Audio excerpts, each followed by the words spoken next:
I'm back, baby. It's officially 2024, which, first of all, that's mad, and second of all, I would just like to say a hearty good riddance to 2023. We had some real big, great things happen last year, but oh my god, the rest of it was a mess. Just a quick thank you here for all of the lovely support when you found out I was sick these last few weeks. Honestly, now I'm feeling tons better. I am a whole new woman. So taking December off making videos definitely turned out to be a good choice. I really appreciate everybody getting behind that decision, and now I am raring to go for the new year. As always in the new year, I've been making my little lists and my spreadsheets and spending money I definitely shouldn't on the premium version of habit tracking apps and, you know, new year stuff. So as part of all that, let's take a look back at my crafting goals from last year, see how I did with those in such a disrupted year, and then add some new ones for 2024. I'd love to hear your craft goals for this year as well. Do you have a new craft that you're eyeing up or a new technique that you want to try? Maybe there's a very specific thing that you plan to make. Or maybe you're just looking to form some better crafty habits in general. I may have already made my list for this video, but let's face it, you can definitely inspire me to add some more off screen with your comments. Okay then, last year's goals. I made my 2023 list just a couple of days after Dave and I got engaged, and I definitely did not understand how much of an impact that was going to have. So I think I set 9 goals in total, which, if memory serves, was a couple more than the year previous. First up was to continue working on my me-made capsule wardrobe. This was actually a goal all the way back in 2022, to which end I set myself some guidelines to help with picking new projects, and I got to work. It definitely wasn't a fail, but it was a bigger project than just one year could contain, so last year we rolled it over into 2023. And guess what? Yes, even at the start of 2024 there are still a couple of bits missing from this, things that I just haven't got round to or I've been a little bit too scared to try and tackle.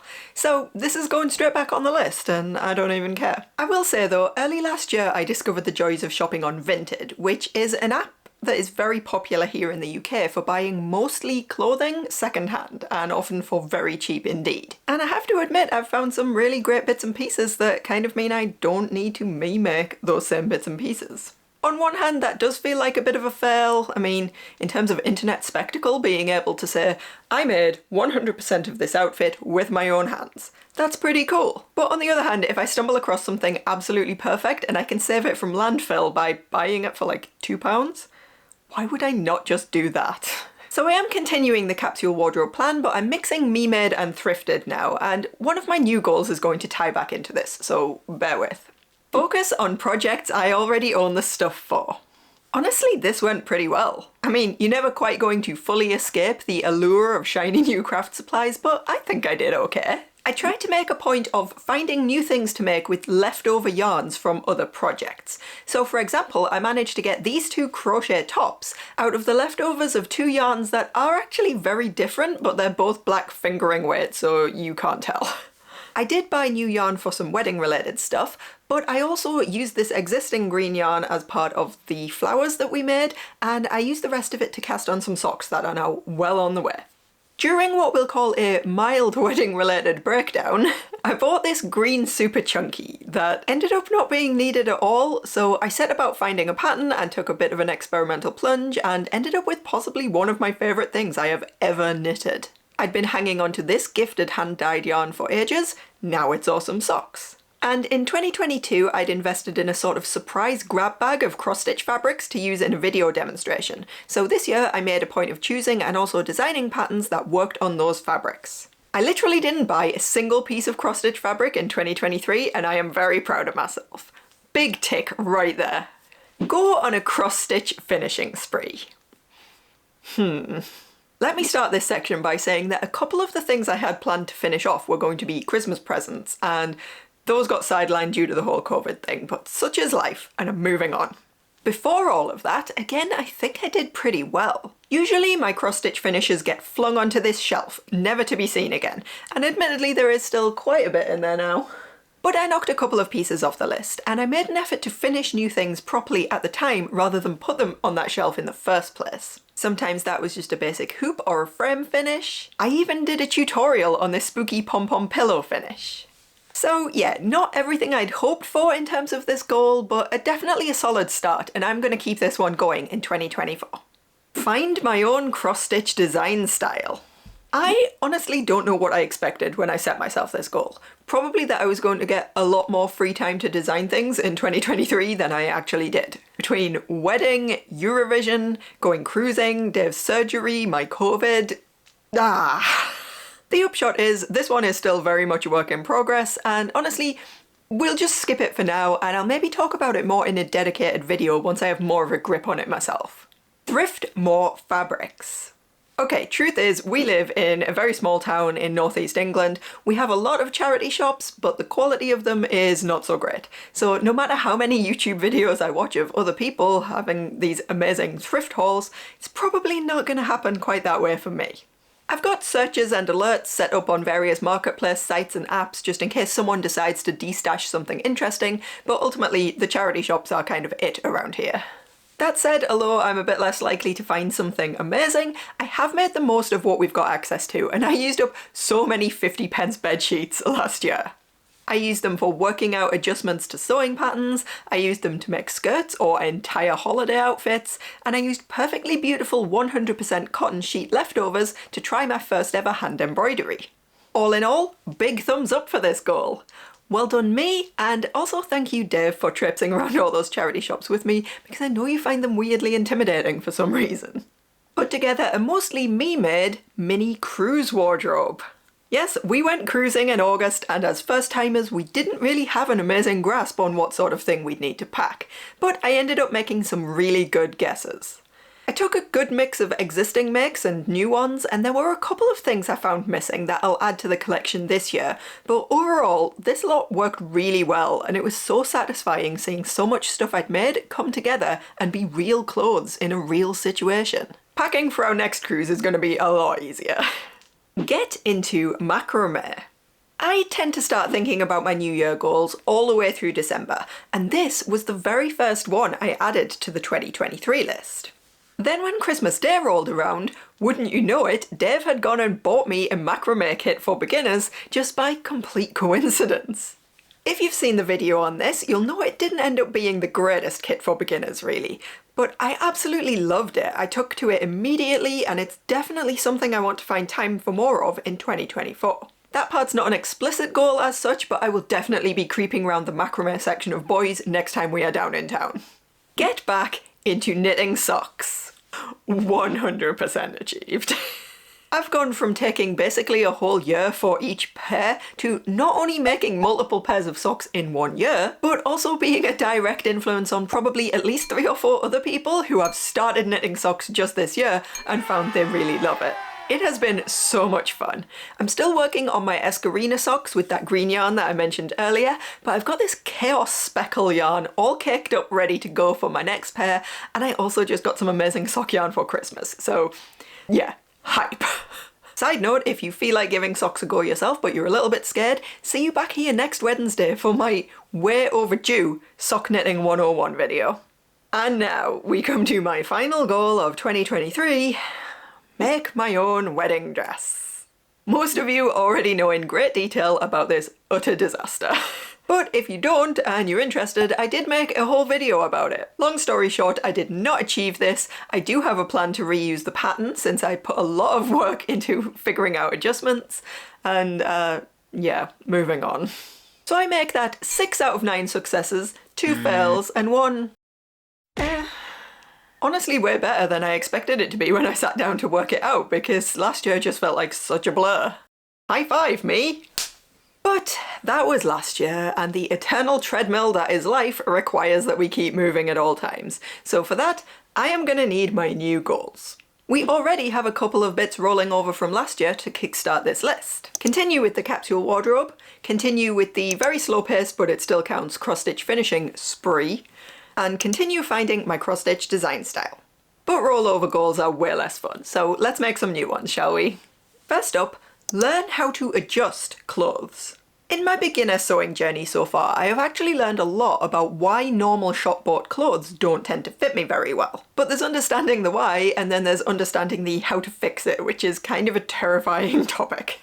Last spring, as I was failing completely to make that wedding dress, I was learning quite a lot about how to adjust for my short waist situation. And that gave me a lot more confidence to try new things, like drafting a curved waistband pattern piece instead of just hoping straight ones would magically start to fit me. This year I'm really excited to dive into this subject more. I think it will help a lot in terms of knowing when to make adjustments to sewing patterns, but also it'll help me rescue clothes that either I already own and don't fit quite right, or things that I found from Vinted or charity shops. I don't know, we'll see. It'll be an adventure. Try lace making. I can't tell you over the last few months how many times I have commented on someone's beautiful, intricate lace making project and just been so jealous. Tatting, bobbin lace, whatever, I have absolutely no use for the finished pieces that I can think of off the top of my head, but I want to be able to do that. It's so cool. So remember how I said last year for Christmas Dave bought me a macrame kit by complete coincidence? Getting a little bit spooky now. I've not opened this box. I don't know if it'll be a good kit or if it'll be a repeat of the macrame situation, but I do know it's clearly fate that I give it a go. So if anyone's got tips for a first timer at bobbin lace, please do share because I definitely need the help. Alright, this next one is kind of controversial. We've been on one cruise holiday. Just one. But we loved it so much we've actually booked a second one for this summer, and I'm identifying gaps in my wardrobe. One of the problems I had was because we went on a hot weather cruise, I'd taken mostly hot weather clothes, but it turns out they keep the interior areas of the ship absolutely freezing, and I really struggled at night with my bare arms and shoulders. Now, I can't really take big warm cozy jumpers because that would take up so much space in my suitcase, and also it wouldn't really fit the vibe. But what I'm thinking is I could make something to layer over other outfits. Something that covers my shoulders and my upper arms but still looks classy and also goes with lots of things so I don't need to pack a ton of them. You can maybe see where this is going. I think after all of these years, it might be time to say goodbye to the no more shawls rule. But before anyone yells at me and reminds me of all of the great reasons I banned myself from making shawls in the first place, go with me. My plan is to find one that is either a closed poncho style or can be fastened in that way and just left, because a big part of my problem with shawls is that I just don't really know how to wear them and I feel like you're constantly adjusting them, and that's not me. I want to be able to put something on, just forget about it. So yeah, make a warm poncho style shawl for cruising and actually wear it. Another experimental goal this year is going to be to try all of the different parking methods I can find in my cross-stitch projects. Despite my very best efforts, nobody seems to believe that I'm far from an expert at cross-stitch and I'm basically just learning things as I go. So I get a lot of questions that honestly I am just not qualified to answer, and a lot of those tend to be about parking for some reason. So it's got me thinking, maybe I should investigate all of these different types of parking and see what's what. Maybe I can even put a video together about the pros and cons of each, and then maybe I'll be able to answer people's questions instead of seeing it in the Discord, pretending I didn't see it, and waiting for someone else to come along and answer instead. Not that I would ever do that. And finally, okay, this is a big scary goal, but sometimes you've just got to take the plunge. Join in with more events. A couple of years back, I banned myself from doing things like stitch-alongs because honestly, I just find them too much pressure to keep up with and it takes all of the fun out of it for me. So I completely stand by that decision. But there are some other types of events that I really wish I had more time for, things like 24 hours of cross-stitch, for example. So this year, instead of just wafting through life aimlessly and hearing last minute about these things from the much more organised Marianne, I've started doing actual research into when these things happen and putting them in my calendar. I know, mind-blowing. So that goes for social media events, interesting online challenges, but also real-life meetups. Yeah. It's a bit tricky around here because in cities I find that craft groups tend to attract younger people, and so they'll be on an evening or a weekend because otherwise people are at work. Whereas in a small town like this, the primary demographic is retired folks, and so everything is on at like 10 AM on a Wednesday or something equally useless. There is nothing going on here on a weekend outside of a knitting group that a friend of mine did try and get going last summer, and I'm gonna try and help her keep that going if she decides to start it up again this year. There is a Northeast Stitches group that meets, I think it's once a month, but they meet a 3-hour journey each way away, so That's quite a big commitment. What I should do is be a brave little soldier, get in touch with the organisers of that one, and ask if they'd consider doing the occasional event elsewhere in the northeast, somewhere a bit closer to home for me, but also presumably for other people too. More likely, I will chicken out of this one for months, get towards the end of 2024, realise I'm failing at this goal and about to have to admit it on the internet, and then very quickly talk myself into going, get the bus all the way up there, and maybe stand outside the room for about an hour being too scared to go in. That sounds like my usual MO. It'll be one of those two outcomes, I don't know, we'll just have to wait and see. So I think that brings us up to 8 goals? Which is more than enough, especially since that last one is so scary. I do have some very specific things I want to craft this year, but I find it better to leave that off the yearly goals list and stick to the more general goal that they're a part of, if that makes sense. That said, even though I'm not writing it down, I am totally making a much more casual, easy fabric version of that wedding dress pattern. Look at those big flouncy sleeves. They are going to keep me nice and warm on a cruise, I'll tell you that now. I also have a couple of other goals that aren't fibercraft related, but we've discussed on Discord and decided they definitely count as other crafts. First, I want to do more jigsaws. I did this one on New Year's Day and I was perfectly happy crawling about on the floor for hours, but it's only a 500 piece and it took me hours, so clearly I'm not yet ready for the Jigsaw Puzzle World Championship. Yes, that's a thing, you should watch the live stream of it this year, it's very wholesome and surprisingly intense. Gonna take a lot of practice if I want to get there one day.